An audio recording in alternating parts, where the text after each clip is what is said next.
আজিৰ মূল অতিথিসকল আহি উপস্থিত হৈছেহি।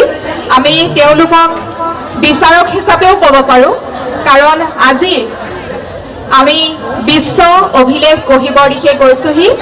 ইতিমধ্যে আমাৰ তেওঁলোকে আহি মঞ্চ শুৱনি কৰিছে। মই সকলোৰে পৰা এটা জোৰদাৰ হাত চাপৰি বিচাৰিছোঁ।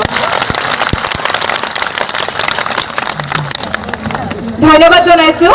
ইয়াৰ লগে লগে আজিৰ এই পবিত্ৰ অনুষ্ঠানটিৰ বন্তি প্ৰজ্বলন কৰিবৰ বাবে আমাৰ মাজত উপস্থিত আছে বিশিষ্ট সমাজকৰ্মী ভোলাৰাম কৰ ডাঙৰীয়া। তেখেতক অকণমান আগুৱাই গৈ আজিৰ অনুষ্ঠানৰ বন্তি প্ৰজ্বলন কৰিবলৈ মই অনুৰোধ জনাইছোঁ।